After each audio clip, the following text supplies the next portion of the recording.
What's up, everyone? Welcome to episode 32 of the Bronx and Big Blue Breakdown. I'm your host, Brady Heslin, and today we will be breaking down New York Yankees opening day baseball that is coming tonight. If you're watching this on the day it is uploaded, I'm also going to break down some moves coming out of spring training for the Yankees, such as Jasson Dominguez getting sent down, Oswaldo Cabrera getting sent down, Luis Gil getting sent down. I'm also going to talk about the Giants signing Sam Roberts briefly. We are going to start this episode with the Yankees, and this episode will be primarily Yankees. So, Yankees opening day roster is set, and the main headlines are Jasson Dominguez is in AAA, Luis Gil is in AAA, Cade Winquist, the Rule 5 pick, has made the roster, the first Yankees Rule 5 pick to make the roster since 2011, and he would be the first one to appear in a game since 2007 for the Yankees. Brent Hedrick is also on the team. So is Jake Bird. Randall Grichuk also broke camp with the team. But let's talk about the guys that were sent down first. So the first guy is Jasson Dominguez. Um, I honestly feel for him. I really do. I feel bad for him. I mean, he spent the entire year last year on the major league team. He was on the playoff roster. And I think this is the right move, though. You don't want him to just be the fourth outfielder, not getting a lot of reps, when he clearly is still a raw player and he needs reps. He still is not very good in the field and he struggles a lot versus left handed pitching. I want him to hit top three in the order for Scranton every day. Just get him reps, get him more comfortable in left field.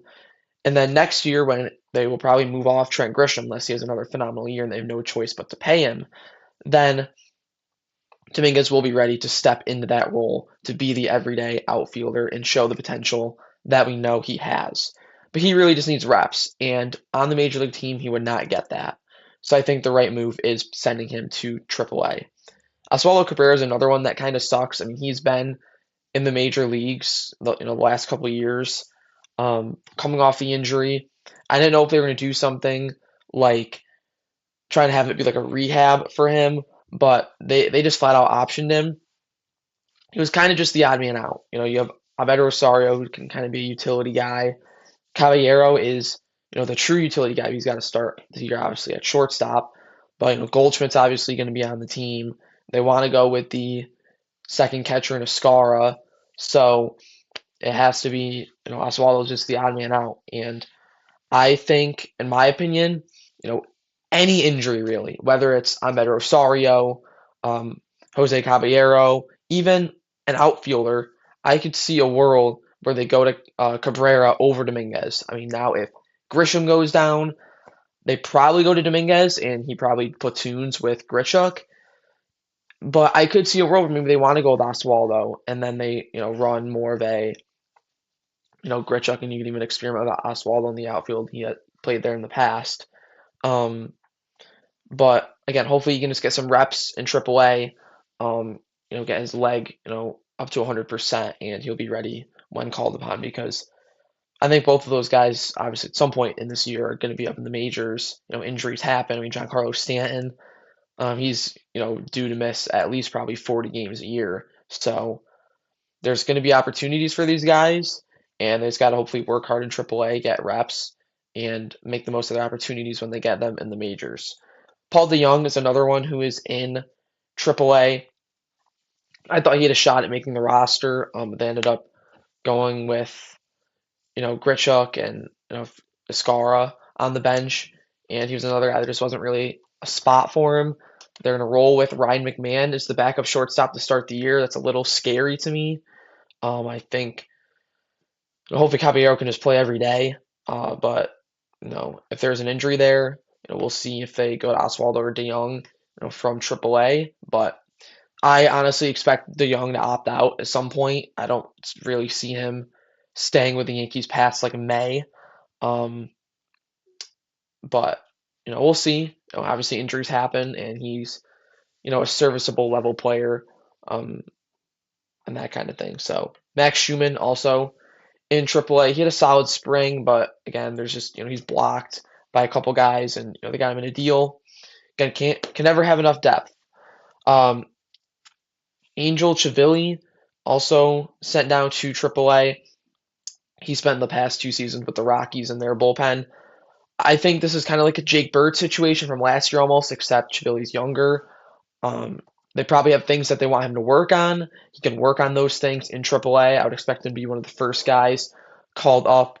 Maybe if Winquest struggles or Hedrick or whatever, I think he'll be one of the first guys up. He's got great stuff, but he's got an opportunity to experiment with stuff in AAA. So when he comes up to the major league level, um, he will be ready to go. And I think he has a lot of potential. So hopefully he can get some good work in AAA.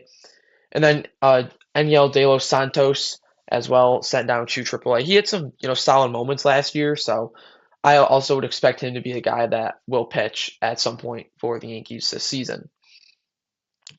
Max Short was traded to the Nationals for cash. And getting anything for him, I think, is a plus. And then Orby Vivas, or is it Bibas? I don't really know how to pronounce his name, but it doesn't matter really after the segment because he has been traded also to the Nationals for their number 28 prospect. Let me get his name. Um, but he's got good stuff, and Vivas was out of options, so they probably were just going to DFA him if they couldn't trade him, and they actually got a pretty good prospect out of it. So this says is their number 27 prospect, but they got Sean Paul Lignan, I believe is how you say it. He's 25. So he's an older prospect, but no, this says he's no Vivas is excuse me Vivas is 25. Lignan is 21. But they say he's a high upside pitcher. He's got a good changeup. Was with the Dodgers at one point, then to the Nationals, now with the Yankees. So getting a top 30 prospect for a guy with no options that really had no spot. I mean, I would take Cabrera over him in the majors. I would take Paul DeYoung over him in the majors. So that's a plus right there. And I think he's going to get some opportunities in Washington as well. So wishing him nothing but the best. Scranton's going to be stacked this year. I'm going to try to get some Scranton Rail Riders games. I haven't been in a couple years, but they're going to be. I mean, they got some absolute studs, down there right now, and I think you could make an argument that they could probably beat the Rockies. So, yeah. One thing that I was kind of thinking about. I don't know how likely this is. So Grisham's on a 1-year deal, and let's say he, kind of struggles, uh, the first half of the year.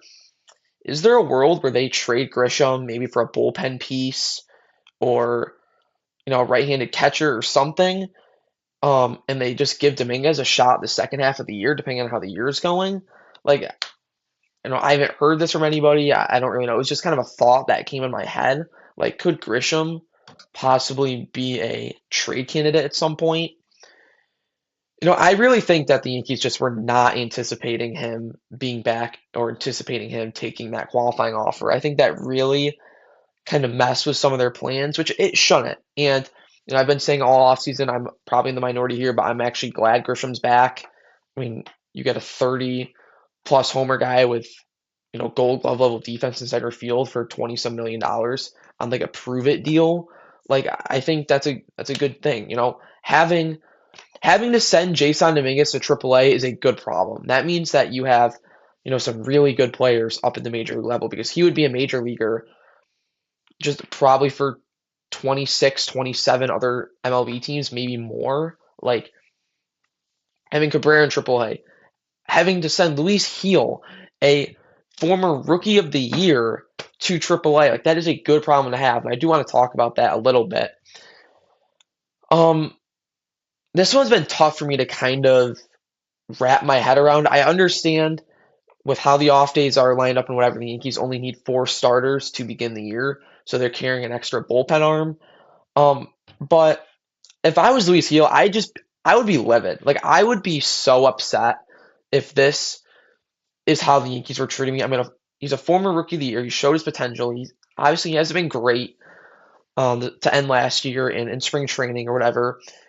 But this is a guy that the Yankees were not willing to trade just like a year ago. Like this guy was basically untouchable in trade talks, and now you're sending him to AAA to do roster gymnastics.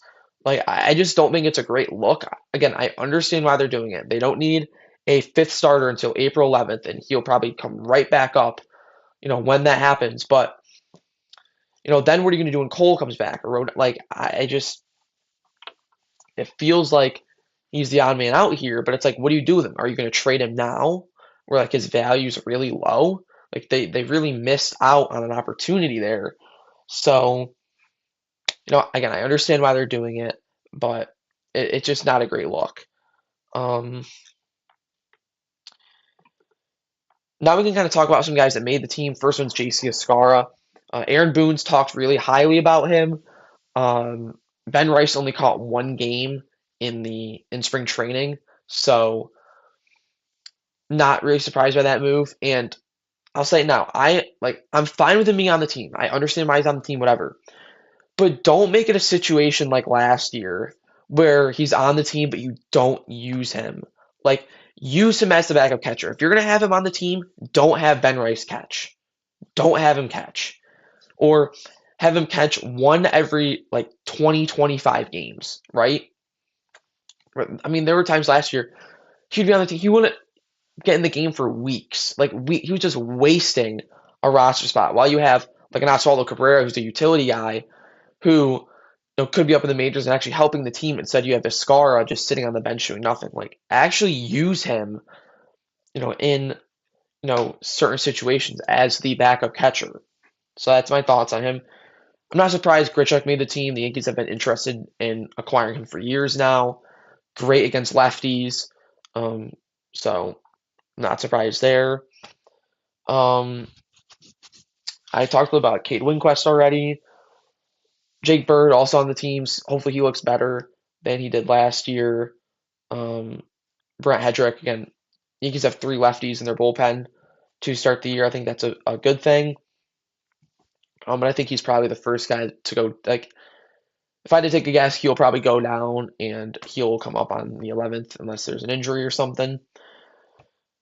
But yeah, so I'll talk a little bit more about the game at the looking forward part of this, but I'm going to jump to This Week in History.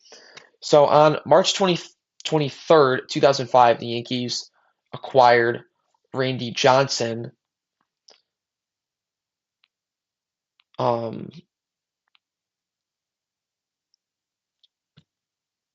Sorry, I just looked this up. It's like worded really weird. It says Yankees deal for Randy Johnson finalized earlier that spring. Around this time in camp, Randy Johnson was preparing for his first season in New York after a blockbuster offseason trade, bringing a Hall of Fame arm to the rotation. So that's all that says. So looking forward, opening day is tonight. If you're watching this on Wednesday, 8:05 on Netflix. There'll be a ton of special guests. A lot of people are going to be watching this game. Max Fried versus Logan Webb. Logan Webb is a really good arm, so we'll see how the Yankees Yankees lineup does there. And then the rotation for the rest of the week. Friday, it'll be Cam Schlittler on the bump, and then Saturday, it will be Will Warren. And then off day Thursday, Friday, Saturday, and then I believe there's an off day Sunday, and then it picks back up on Monday. So I'm now actually going to bring in a special guest to kind of give her thoughts on the Yankees season and opening day in general. I now welcome in my sister, Lainey. So, Lainey, I just want to ask you a couple questions about the Yankees season in general and then about the game tonight. So, overall, how are you feeling heading into the 2026 Yankees season? I think it's going to be good, but I don't know if they'll be as strong as they were last year, if I'm going to be honest. What makes you think that? Because, I just don't think they have the depth that they need with their starting pitching, considering they only have a four-man rotation right now. And two of their guys aren't really... One of their guys is new, and one isn't a primary starter. And they don't have two of their starters, but I don't think it's going to be bad. How do you feel about just running the same lineup back, essentially, from last year? I liked last year's lineup, so I'm fine with it. I'm trying to think any other questions. What do you think is the biggest? Do you think the starting pitching will be the biggest weakness this year, or like what do you think? I don't know. I feel like it's kind of a mix of both. Like, I feel like they struggle against pitching sometimes, and then their pitching is the reason why certain things happen and whatnot, but I don't. So we can talk a little bit about the game tonight. So is there anything you're kind of looking for tonight for the game, or just Not really. excited I'm baseball's back? glad to watch it. Yeah, and then I'll try and keep it short. So just any last thoughts, questions, anything like that for the Yankees this season? No, I'm very excited. Just excited? All right, so thank you to my sister Delaney for participating in the final part of the Yankees segment. So we now can transition to the Giants, and not much this week overall for the Giants. They signed one player, and that is actually they signed two players. Excuse me. They signed Sam Roberts, a defensive tackle from the Falcons. He's a nose tackle. He's going to compete for a roster spot. I think best case scenario, he's Dexter Lawrence's backup. So that's something there. They also signed a long snapper, Zach Triner. He was with the Bucks previously. And they also signed linebacker Cam Jones. He appeared in 44 games with 2 starts for the Chiefs and Jets. Just depth moves, and then then signing Triner to be the long snapper. So not a ton to really take away this week.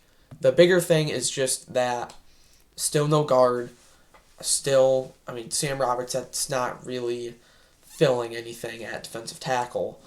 So, with how much John Harbaugh and, this regime has talked about, the run game and just the trenches, they haven't invested anything, in those 2 spots. So, just be interesting to see. I'd love for them to bring in Kevin Zeitler.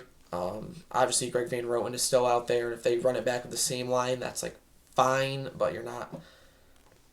there's not really much room for improvement. If anything, I think the line will get worse because guys are just getting older. So we'll see. There's still time.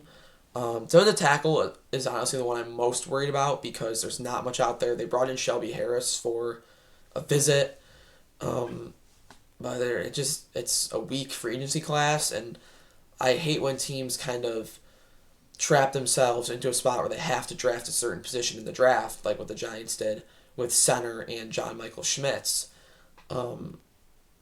So, we'll see. Hopefully they can, continue making some more moves. The draft is less than a month away now, so that is pretty crazy. There for This Week in History, on March 21st, 2018, the Giants traded Jason Pierre-Paul to the Buccaneers, and this signaled the start of a rebuild on the defensive side of the ball. So, yeah, that's really all I have for this episode. It'll be a little bit of a shorter one. Just wanted to talk a little about the Yankees on opening day. Not much really to talk about for the Giants. I'm just super excited that Yankees baseball is back. Super pumped. This will be my first full season covering the Yankees. I recommend following all my social medias like I do in every episode. I'm posting a lot of stuff there. I'm trying to be better about, posting new stuff on my social medias, but it can just be tough sometimes. Then, again, 8:05 tonight, opening day. Super pumped. Studs and Duds will be back next week, so that can help kind of prolong some of these podcasts a little bit and make them a little bit longer.